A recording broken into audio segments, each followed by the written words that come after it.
Vriende, goeiemôre. Dis Dinsdag die 16de April en ons op die Koffiekuier 844. Die afgelope naweek, Sondag en dan nou Vrydag, het ons 'n bietjie gepraat oor die feit dat om oop te wees vir die oomblikke waarin God ons wil ontmoet, moet ek en jy bewus wees daarvan dat ons lywe, ons liggame, eintlik ook 'n poort is waardeur God ons wil ontmoet, waar ons wil intrek in die hier en die nou van die lewe in. En julle sal onthou dat ek Vrydag gesê het, dit vra van ons om bewus te word van wie ons is, waar ons is. Deur byvoorbeeld asemhalingsoefeninge te doen, waar jy letterlik bewus word van jou inaseming en jou uitaseming. Om by tye bewus te word van waar jy sit. Hier sit ek nou op 'n lekker leerbank, maar partykeer sit 'n mens ongerieflik. En dis 'n manier waarbeur jou liggaam vir jou sê, jy's hier, jy's in die oomblik. En Ryk het Sondag in ons erediens wat ek ook vir julle die skakel gestuur het, het 'n bietjie verder die trap gegaan, want in die Griekse tyd, waarin Paulus dan nou skryf sy briewe vir die meeste van die gemeentes, was daar hierdie ding gewees, 'n soort van 'n dualisme, om te sê jou liggaam en jou siel en jou gees is eintlik aparte goed. So, wanneer jy in verhouding met God leef, of 'n godheid dan is, soos wat die Grieke daaroor gedink het, dan praat dit oor jou gees of jou siel, maar dit het eintlik min met jou liggaam te doen. En ons weet ons nou, vriende, as moderne westerse mense, dat dit nie die geval is nie. Of miskien moet ek liewer sê, ons is veronderstel om dit te weet. Want ek dink tog sit daar in ons denke ook maar baie keer 'n ding van, weet, die intellek, die leefwêreld, jou denkwêreld, dis maar waaroor dit gaan, en jou liggaam is maar net so 'n manier om daarby uit te kom. Toegegee, dit lyk vir my, veral onder 'n jonger generasie, is mense weer baie meer bewus daarvan dat jou liggaam ook gesond moet wees, dat dit 'n whole body system is, wil ek amper sê, waar liggaam, siel, gees in mekaar in verweef is op 'n manier wat ons nie eintlik regtig heeltemal verstaan nie. Die neuroloog, die neurowetenskaplike sê ook vir ons dat daar eintlik baie meer verband is tussen jou fisiese gesondheid en jou geestesgesondheid, tussen jou, waar jy is in jou denke op 'n sekere vlak, en hoe dit jou liggaam psigosomaties dan ook beïnvloed. So daar's 'n eenvoudige klomp goed wat ons nie verstaan nie, maar die feit is net, dat ons liggaam, siel en gees, soos wat ons nou maar as gelowiges daaroor praat, is baie nou in mekaar verweef. Maar ek dink daar's baie van ons wat nog steeds op 'n manier oor hierdie liggaam, oor jou lyf, nie baie positief oordeel nie. Of ten minste dan nou dit partykeer ook te hoog aanskryf. Kyk maar wat die tydskrifte sê oor modes en hoe dit moet lyk. Jy weet, die ouens is gerip en die girls is mooi gebou en al daai goeders, en dit word partykeer vir my so amper asof dit 'n afgod gemaak word van die liggaam.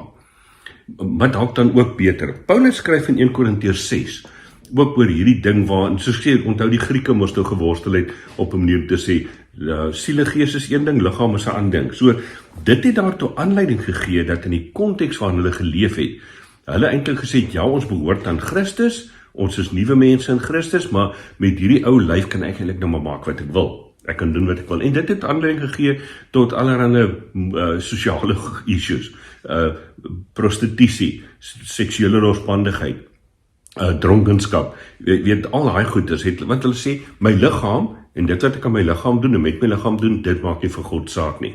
Terwyl Paulus dan vir ons skryf in 1 Korintiërs 6, dan sê hy, daar is mense wat sê, alles is my geoorloof. Dan sê ja, maar alles is nie heilsaam nie.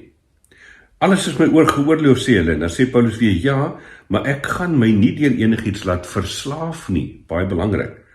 Hulle sê ook, sê Paulus, kos is vir die maag en maag vir die kos. Dan sê Paulus, goed, maar God sal die een sowel as die ander tot niet maak. 'n Mens se liggaam is nie bedoel vir seksuele losbandigheid nie, maar is daar vir die Here, wat ook oor ons liggaam Here is. God het deur sy krag die Here uit die dood opgewek, en so sal hy ons ook opwek.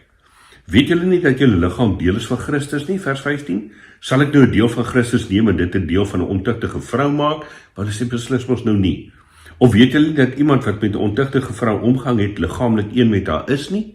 God sê immers, en dan haal hy daar uit Genesis uit aan, waar hy sê, God sê immers, die twee sal een word, maar wie hom met die Here verenig is geestelik een met hom. Dan gaan hy aan en hy sê, julle moet niks met seksuele losbandigheid te doen hê nie. Elke ander sonde wat mens doen vind buite sy liggaam plaas, by iemand wat seksueel losbandig lewe vergryp hom aan sy eie liggaam.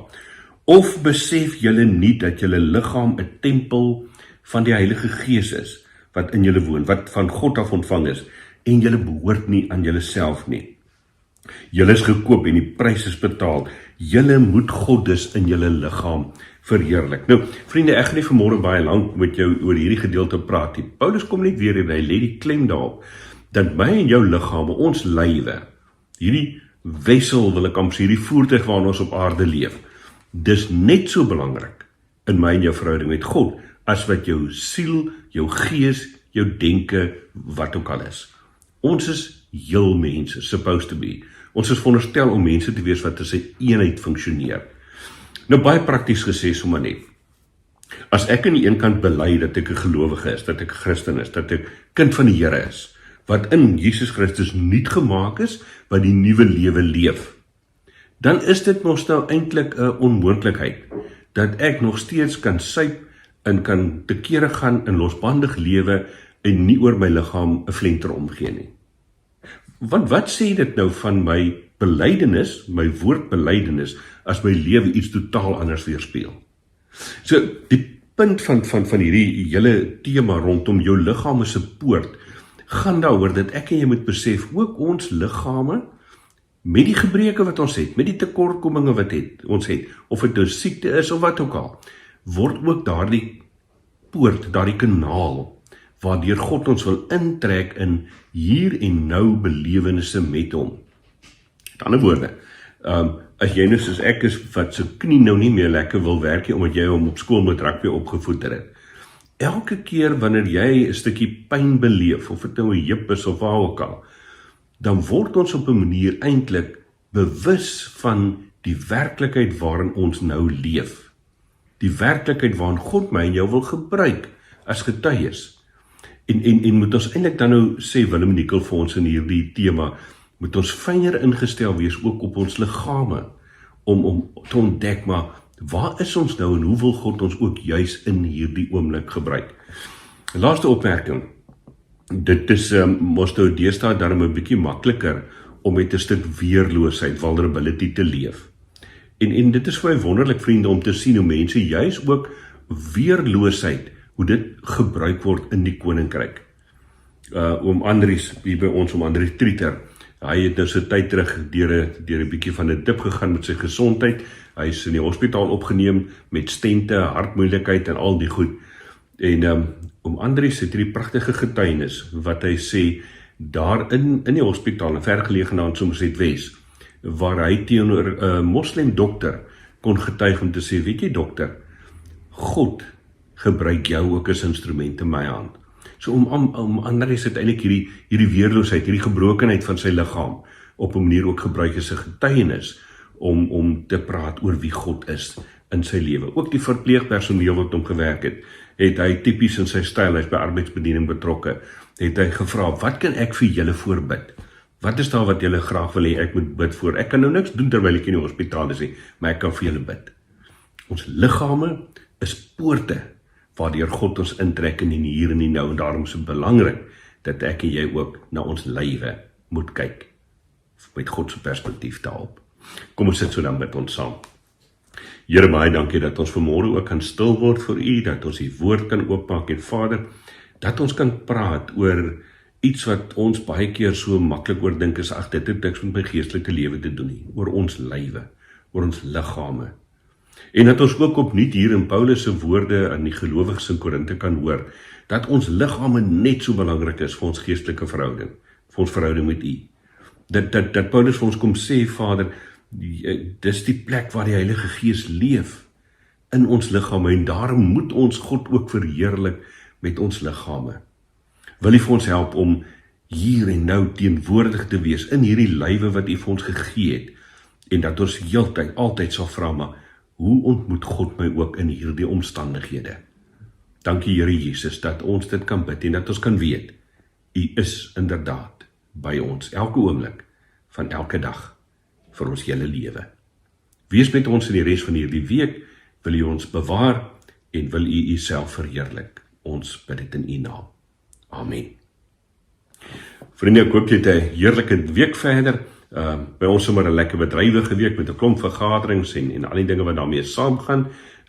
Maar mag jy 'n mooi week wees waarin jy teenwoordig is in jou lyf en oop is dat God jou kan ontmoet. Mooi loop, geniet jou koffie en ons gesels Vrydag dan weer.